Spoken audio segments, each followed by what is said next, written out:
Eu acredito que você já jogou xadrez 960 e não conseguiu lidar com as ideias na abertura. Então assista esse vídeo que eu vou te dar 5 dicas para você jogar da forma correta a sua abertura no xadrez 960.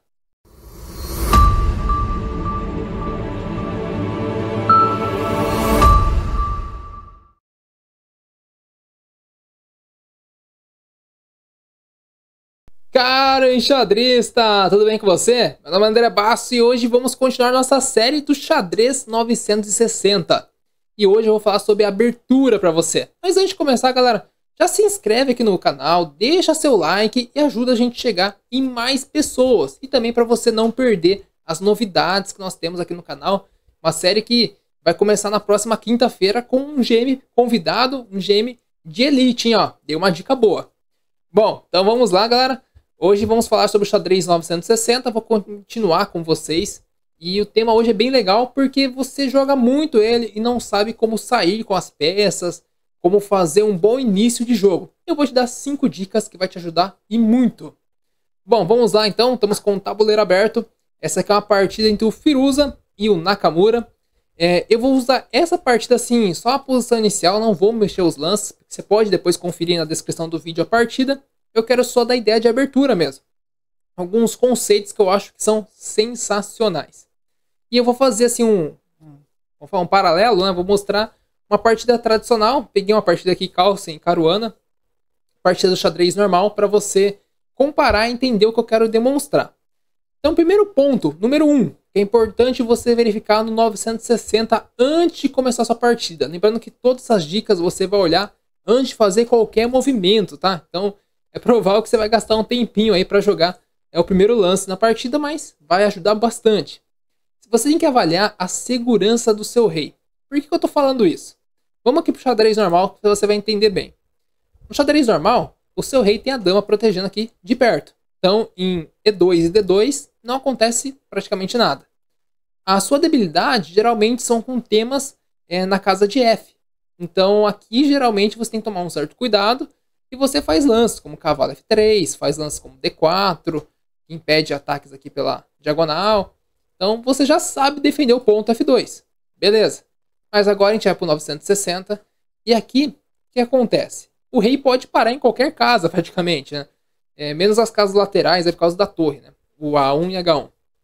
É porque ele tem que estar entre as torres. Mas aí o que acontece? O ponto D2, ele está defendido? Tem um cavalo defendendo. Beleza. O ponto E2 está defendido? Está defendido. E o ponto C2 também está defendido. Então o rei aqui parece estar seguro. Nessa posição está ok, mas poderia estar alguma posição com problemas. Então é importante que você verifique isso. Bom, então esse é o ponto número 1, você verificar a segurança dos reis. E com isso você pode até começar a imaginar um roque para colocar ele mais em segurança, caso seja urgente o roque. Nesse caso, você consegue fazer o roque longo com uma jogada, por exemplo. Mas se você quiser, você pode também fazer ele o roque curto, né? Você vai gastar mais lances, né? Vai gastar um lance com cavalo, um com peão, outro com bispo e roca aqui com 4 lances, certo? Não precisa tirar a dama, porque a dama não interfere no roque. Então, é uma outra ideia que você pode pensar em segurança do rei. Então, avalie isso. É urgente fazer o roque? Sim ou não? Se for urgente, já vai lá e coloca o rei em segurança, depois você pensa nas demais coisas. Ou se você consegue explorar a insegurança do rei do seu adversário também, né? Então isso é importante. Então, vamos para o tópico número 2. Número 2 é a debilidade de peões. Para entender bem, vamos pegar o xadrez tradicional. Dá uma olhada nos seus peões. Algum deles está desprotegido? Nenhum, né? No xadrez tradicional, nenhum peão seu está sem proteção. Diferente do 960, isso pode acontecer e acontece bastante. Nessa posição aqui do Firuza com o Nakamura, você vai perceber que o ponto F2 ele não tem defesa, não tem nenhuma peça defendendo F2. E é um caso curioso. Por quê? O ponto F2 pode ser um alvo no início de jogo. Por exemplo, temas com bispo C4 pode ser interessante, porque você pode bater no ponto F7 sem nenhuma peça protegendo. E isso pode ser um ganho de tempo, pode ser algum alvo tático. Então é sempre importante você observar isso quando começa a partida. Porque às vezes o adversário ameaça seu ponto lá e você acredita que está defendido, né? Porque no xadrez tradicional você não perde nenhum peão assim sem defesa. E aqui você pode perder. Então é muito importante você observar isso porque são temas táticos ou temas para explorar do seu adversário ou você defender também. Então esse é o ponto número 2, eu acho muito importante. E você começa a criar ideias de avançar esse peão em breve, né? Por exemplo, F3 pode ser possível, um F4 em algum momento, não sei. Mas são lances possíveis que você pode imaginar na sua abertura. Vamos agora para o ponto número 3, que é a debilidade de peças. O que acontece? No xadrez tradicional, as únicas peças maiores sem proteção são as torres. Mas você é um jogador que já joga xadrez tradicional, você sabe que para perder essas torres você tem que cooperar bastante com o adversário no início. Por exemplo, cair em algum golpe, uma armadilha. Por exemplo, uma armadilha comum é aquela do gambito da dama. Por exemplo, o adversário captura, aí você ameaça ganhar um peão, ele defende. Aí você ameaça de novo, ele defende. E depois que captura, leva um dama F3, ganha na torre. Beleza. Mas para chegar nisso, é um golpe muito específico que é raro de acontecer. Mas o 960 tem muitas outras opções e é bom você ver as suas peças debilitadas. No caso, pode ser que a sua torre não esteja, mas tem um bispo, um cavalo, outra peça no ar. Nessa posição, por exemplo, a gente tem esse bispo que está sem defesa. E nós temos muitos temas envolvendo essas duas torres. Por quê? Porque elas estão numa casa um pouco delicada.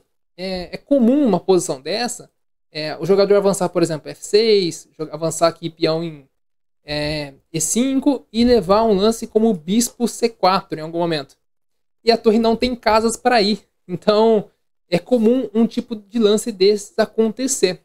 Então tem que ficar muito atento com esse tipo de situação, que é bem comum a debilidade de peças. Então avalie bem aonde suas peças estão e se alguma peça está vulnerável. Porque se ela tiver, você já pode imaginar lances como um E3, por exemplo, para se prevenir de ameaças nessa diagonal. Porque essa torre pode ser um alvo quando você avançar o peão de F, que é um peão fragilizado, né? Lembra disso. Então pode surgir algum tema relacionado a isso também. Tanto para você defender quanto para você explorar, né? Lembrando que a gente quer também ganhar rápido na abertura. Bom, e o quarto ponto é a questão da coordenação de peças. Como assim coordenação, André? No xadrez tradicional, você sabe que o cavalo fica bem em F3, o outro cavalo fica bem aqui em C3, você sabe que o bispo fica bem em C4, em B5, às vezes em E2, às vezes F4, às vezes G5. Então, você já consegue criar algumas ideias nesse tipo de situação. Então, você já sabe as melhores casas para cada peça sua.